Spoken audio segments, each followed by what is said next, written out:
한동안 수그러드는 듯했던 국내 코로나19 확산세가 설 연휴를 지나면서 다시 고개를 들고 있습니다.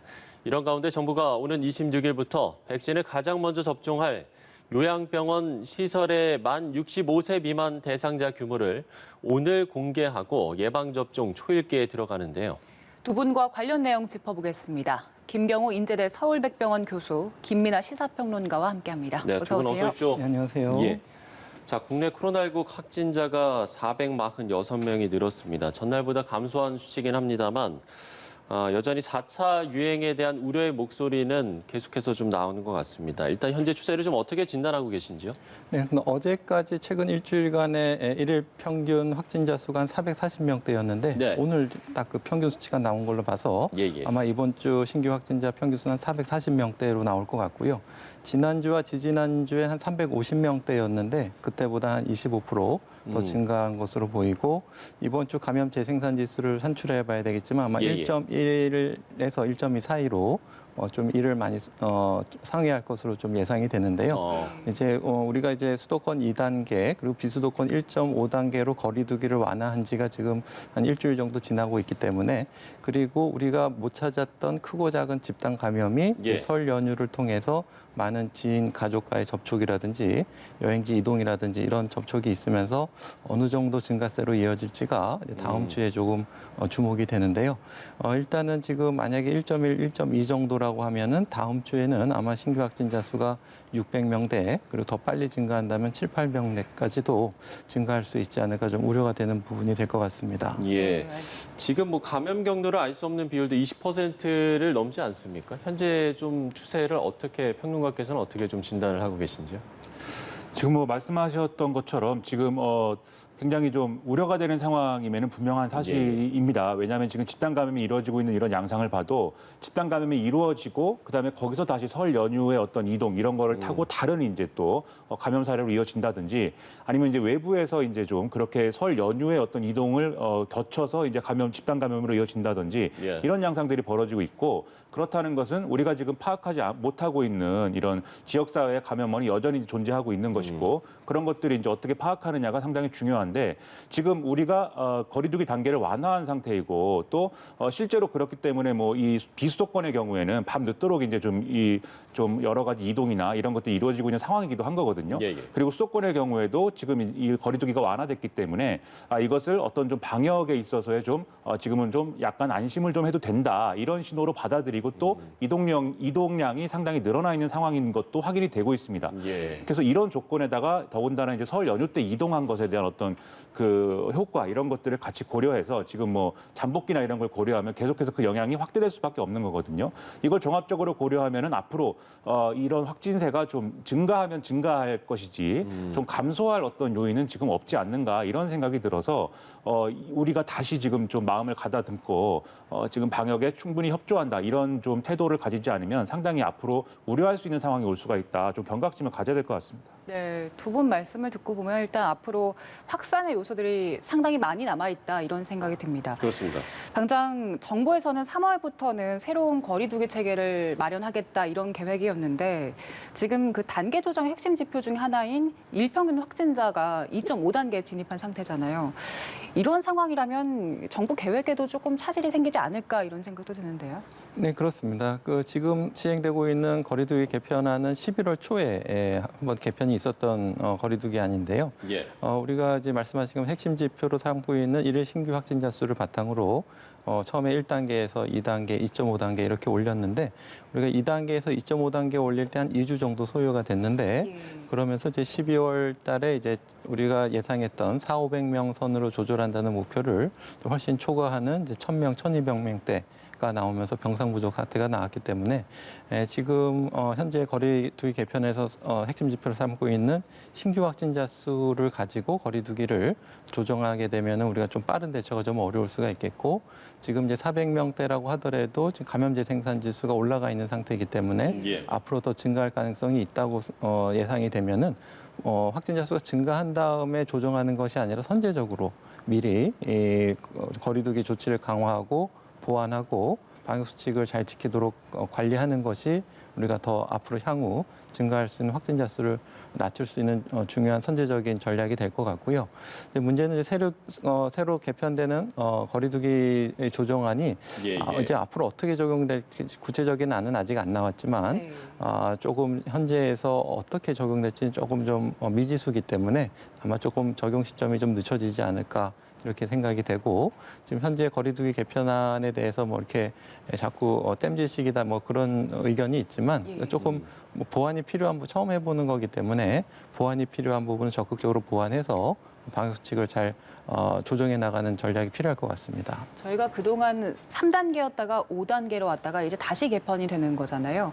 이번에 정부가 새로운 거리두기 체계를 내놓는다면 어떤 점에 좀 중점을 두고 결정을 해야 될까요? 네, 아마 우리 확진자 수에 영향을 줄 수 있는 여러 가지 지표들을 이제 종합적으로 적용을 해야 될 것 같은데요. 이제 물론 지금도 주요 핵심 지표가 일일 신규 확진자 수지만 다른 보조 지표, 방역 관리 상황 같은 것들을 보조적으로 보고 있는데 이런 보조 지표들을 보다 좀 적극적으로 활용해서 감염 재생산 지수라든지 방역 막내 관리 비율이라든지 감염 경로 조사 분율이라든지 이런 것들을 잘 파악해 봐야 될 것 같고 예를 들어서 감염 재생산 지수가 많이 높다 그러면은 보다 좀 빨리 적극적으로 강한 조치가 필요할 수가 있다는 것을 시사할 수가 있겠고요. 이제 장기적으로 봐서는 이제 예방 접종이 시작되기 때문에 우리가 예방 접종률이 어느 정도 되느냐에 따라서 우리가 지금 독감 같은 경우에도 지금 한 30% 정도 예상이 지난번에 맞으셨던 분들이 한 30% 정도로 추정이 되는데 지금 현재 우리가 거리두기를 하고 마스크를 잘 착용하게 되면은 우리가 집단 면역 수준까지는 아니다고 하더라도 지금 독감 유행이 굉장히 많이 줄었거든요. 그렇기 때문에 코로나19도 우리가 70~80%까지 접종을 하지 않는다고 해도 초반에 우리가 방역 수칙을 잘 지키시면은 유행을 많이 떨어뜨릴 수 있어서 예방 접종률에 따라서 거리두기 조정안이 같이 연동되는 그런 거리두기 개편안이 아마 적용될 것 같습니다. 예. 자, 국내 첫 백신 접종이 이제 6일밖에 남지 않았습니다. 오늘 이제 백신 예방 접종에 동의한 비율을 발표를 한다고 하는데 글쎄요, 좀 실제 접종하게 될 인원은 줄어들 수 있다라는 좀 관측들이 나오고 있는 것 같습니다.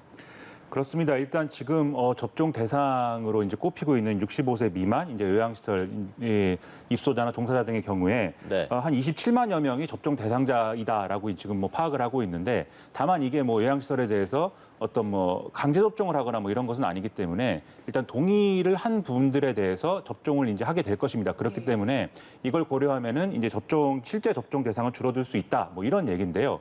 여기서 중요한 것은 최대한 어쨌든 이 동의율을 이제 높여야 되는 그런 상황 아니겠습니까? 그렇겠죠. 그런데 지금까지 이 아스트라제네카 백신에 대해서 사실 안정성에 대해서는 문제가 없다. 이 안전한 백신이다라고 방역 당국도 여러 차례 얘기를 했지만 사실 거기에 대한 의구심이 지금 있는 거거든요. 왜냐하면 이 아스트라제네카 백신 접종 자체가 일단은 이제 65세 이상의 좀 고령자들에 대해서는 접종이 지금 유보된 상황이고 또 그 과정에서 이제 의료진의 어떤 판단이라든가 이런 것들을 전제하고 접종을 할 수 있다라는 이런 얘기들이 중간에 나오고 이런 것이 좀 혼선이 빚어졌기 때문에 상당히 이것에 대한 이제 의구심들이 있는 상황에서 좀 이걸 좀 해소해줘야 될 필요성이 지금 상당히 있는 것 같습니다. 그렇기 때문에 지금 뭐 당장 오늘 발표된 이제 동의율 뭐 이 숫자에 좀 연연하지 않고 앞으로도 이 아스트라제네카 백신에 대한 여러 의구심을 해소시킬 수 있는 뭐 그런 조치들이 충분히 필요하고 그것에 근거해서 이제 좀 이 어떤 홍보라든지 그리고 어떤 과학적인 어떤 그러한 뭐 내용에 대한 좀 그런 것들이 좀 제대로 뒷받침돼야 할 것으로 생각이 됩니다. 예.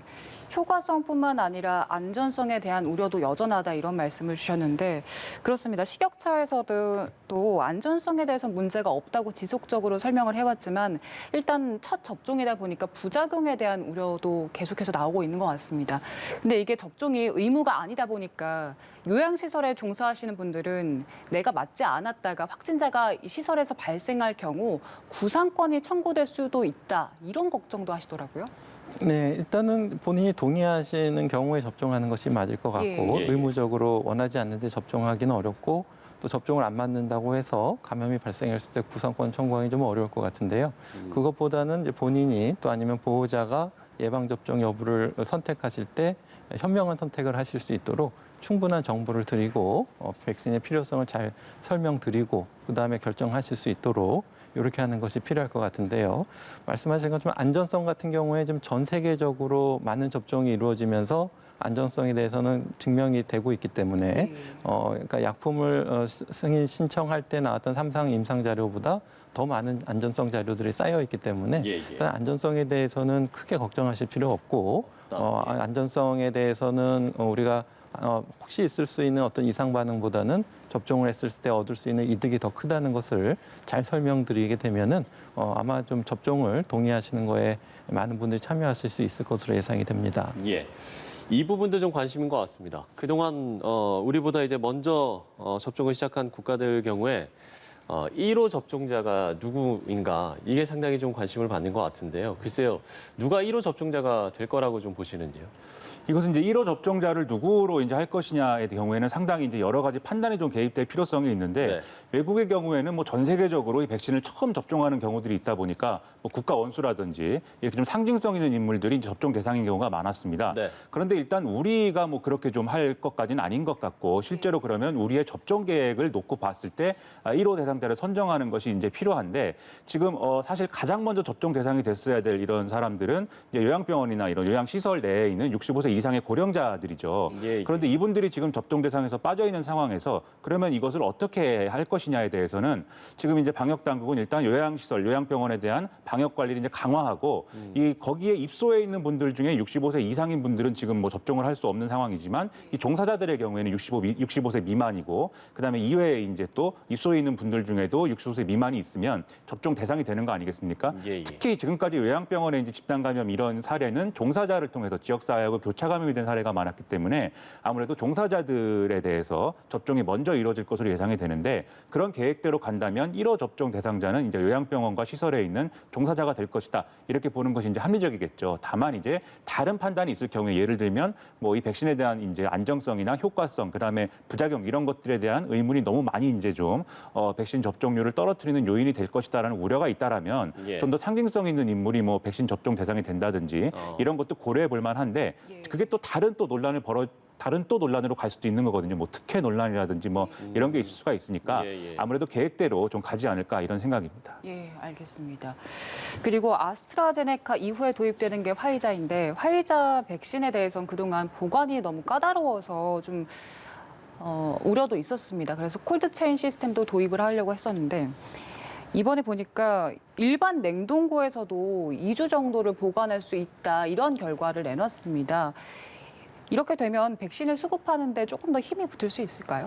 네, 좋은 소식으로 생각이 되고요. 지금 우리나라에서는 초전 백신 접종을 위해서 250여 곳에 예방접종 센터를 이제 특별히 만들어서 250여 곳에 이제 초전 냉동고를 배치를 하고 이제 그쪽에서 초전 백신을 접종하게 되는데요. 만약에 냉동고에서도 2주 정도 보관이 가능하다고 한다면 250여 곳에 이어서 조금 더 작은 예방접종 센터를 조금 250여 곳에 접근하기 어려우신 분들을 위해서 좀 추가적으로 작은 규모로 특히 뭐 종합병원이라든지 의료기관에 설치할 수가 있을 것 같고요. 그래서 조금 오식이 많이 머신 지역에는 좀 추가적으로 설치할 수 있을 것으로 기대가 돼서 또 우리가 백신을 많이 확보만 할 수 있다면 또 빠르게 많은 분들께 접종할 수 있는 그런 장점이 될 것으로 예상이 됩니다. 예. 자, 간단하게 좀 확진 사례를 짚어보면 광주의 삼성전자 공장에서 지금까지 4명이 확진 판정을 받았습니다. 이 원인이 이제 설 연휴 가족 모임이었는데 지금 뭐 최근에 공장에서 집단 감염 사례가 계속해서 좀 나오고 있기 때문에 글쎄요, 공장 인력이 어떤 접촉을 고려했을 때는 앞으로 이제 추가 확진자가 나올 가능성이 큰 거 아니겠습니까? 네, 아마도 이제 그 공장의 환경에 따라서 차이가 많이 있을 것 같은데요. 그렇겠죠. 그래서 작업하실 때 얼만큼 또 마스크 착용하고 거리 유지가 되고 별로 이렇게 만남이 많지 않았다든지 하지만 또 공용으로 사용하는 어떤 식당이라든가 뭐 탈의실이라든지 그런 데가 어떻게 되어 있나 그리고 이제 추가적으로 우리가 빨리 얼만큼 검사를 할 수 있는가 이런 것들이 집단 감염의 규모와 또 그 집단 감염에서 생기는 N차 전파의 규모를 결정할 수 있을 것 같은데요.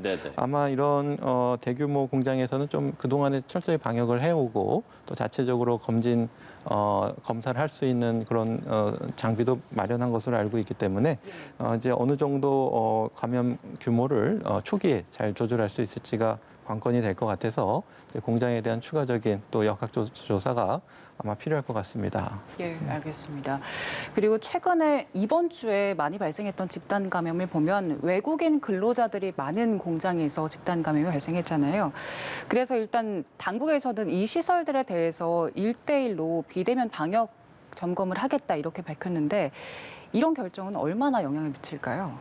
일단 지금 어떤 상황인지를 파악하는 게 무엇보다도 중요할 것 같습니다. 예. 교수님 말씀하신 대로 지금 사업장에서 실제로 얼마나 이제 방역 관련한 관리가 실제로 어떻게 이루어지고 있는가가 중요한데 이런 외국인 근로자가 많은 공장이라든가 이런 산단의 경우에는 이들이 이제 좀 기숙사에 이제 공동 생활을 하고 있는 경우가 많은 사례이거든요. 예. 그래서 이 공동 생활을 하고 있는 이 일상 생활에서 이루어지는 감염 이런 것들을 지금 뭐 같이 생각을 해야 되기 때문에 이 사업장과 더불어서 이 일상 생활을 하는 기숙사의 환경 이런 것들을 점검을 해야 되고 그래서 이제 전수조사나 이런 것들이 필요하니까 이제 그런 것들을 진행하겠다 이렇게 밝히고 있는 건데요. 다만 좀 우려가 되는 것은 실제 지금 외국인 노동자들이 이제 근로하고 있는 이런 이제 사업장이기 때문에 방역 관리, 즉 뭐 발열 체크라든지 마스크 착용이라든지 이런 것들이 이제 제대로 되지 않고 있다라는 일각의 이제 목소리도 있습니다. 그리고 이런 것들이 또 외국인 노동자이기 때문에 어떻게 벌어지는 일인지 잘 소통이 안 된다거나 그런 차원인 것인지 아니면 외국인 노동자들이 주로 이 근로하고 있는 그 사업장의 어떤 특징인 것인지 예를 들면 업종이나 이런 문제가 있을 수도 있는 거니까요. 예.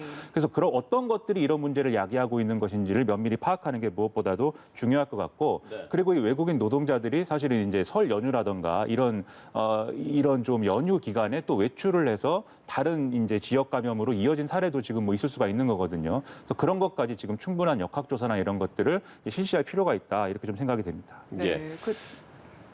그동안 질문을 더 하시죠. 예. 예. 불법 체류 중인 외국인 분들은 사실 검사소에 나와서 검사를 받기가 어려웠잖아요. 근데 이번 감염을 계기로 일단 그런 걱정은 하지 마라. 이렇게 방역 당국에선 밝혔거든요. 이 방침은 지금 집단 감염 상황을 좀 안정시키는 데 효과를 볼 수 있을까요? 일단 이런 이제 외국인 노동자들이 일하고 있는 산단이라든가 이런 상황에서 이제 불법 체류에 해당하는 비율이 크지는 않을 겁니다. 크진 않지만 일부라도 사실 이제 존재할 수 있는 것이고 실제 존재하는 사례가 없는 건 아니기 때문에 지금 말씀하신 대로 이제 불법 체류와 관련돼서 뭐 검사를 받는 과정에 이 사실이 드러났을 경우에 강제 추방이 된다거나 이런 것들은 이제 그런 일은 있을 수 없다라는 거를 분명히 이제 좀 알리는 건 중요할 것 같고요. 왜냐하면 그런 이제 불법 체류의 가능성에서 그 사람이 감염된 속에서 거기서부터 이제 사실은 확산이 된다고 하면 사실은 굉장히 난감한 것이 기존에 이제 일반적인 절차에 의해서 지금 이제 근로를 하고 있는 분들의 경우에는 외국인 등록이나 이런 것들이 제대로 돼 있어서 소재 파악이나 이런 것들이 뭐 충분히 이루어질 수 있는 환경입니다. 그런데 불법 체류의 경우에는 그게 되지 않으니까 사실 역학조사도 쉽지 않을 가능성이 있거든요. 그래서 이 부분에 대해서는 충분히 검사를 받을 수 있도록 먼저 그런 것들을 좀 안심시켜 주는 게 상당히 중요하고 좀 유효한 그런 대책이라고 봅니다. 예. 자, 지금까지 이제 잘 알려진 변이 바이러스가 이제 영국발 또 남아프리카 공화국, 그 브라질 이렇게 한 3개 정도였는데 핀란드에서 또 새로운 변이 바이러스가 발견됐다는 소식이 들려오고 있습니다. 이번에는 좀 조합도 상당히 좀 독특하다고 하더라고요. 네, 그래서 구체적인 염기 서열은 아직 공개는 안 됐지만은 일부는 좀 말씀하신 것처럼 남아프리카 공화국 변이라든가 영국 변이 일부 좀 유사한 성격도 있는 것 같은데 일단은 변이 바이러스가 발견됐다는 것이지 그것의 특성에 대해서 아직 알려진 것이 없기 때문에 핀란드 같은 경우에는 그 다른 나라에 비해서 아직은 이렇게 대규모 유행이 있는 지역은 아니기 때문에 이 변이종이 이렇게 유행을 이끌어 나가고 그런 증거는 아직 없고요. 아마도 이제 외국에서 유입된 것 같은데 아직 외국에서 보고는 안 된 것 같고 그래서 지금 발견된 변이가 이제 앞으로 어떤 성격을 가지고 우세종이 될지는 얼만큼 전파 속도가 빠르다든가 사망률을 높인다든지 이런 것들은 아직 알려져 있지는 않는데 아마 앞으로 그렇게 우세종이 될 가능성은 좀 적어 보여서 일단은 크게 걱정하실 필요는 없겠고 조금 더 추이나 연구 결과를 좀 지켜보는 정도면 충분할 것 같습니다. 뭐 기존의 백신에 이제 효과가 있는 건지 이런 부분도 아직까지 이게 연구가 좀 필요한 거죠. 그렇습니다. 만약에 전파 속도도 빠르고 우세종 가능성이 있다면 우리가 백신이라든지 치료제에 대해서 그런 반응을 좀 검사해 보는 것이 필요한데 많은 변이가 일어났지만 대부분 변이 바이러스들이 이제 생존하지 못하고 또 사멸하는 경우도 있기 때문에 일단 조금 연구 결과를 좀 기다려봐야 될 것 같습니다. 알겠습니다. 오늘 관련 이야기 두 분과 나눠봤습니다. 김경우 인제대 서울백병원 교수, 김민아 시사평론가와 함께했습니다. 고맙습니다. 좋은 말씀 고맙습니다. 네, 감사합니다.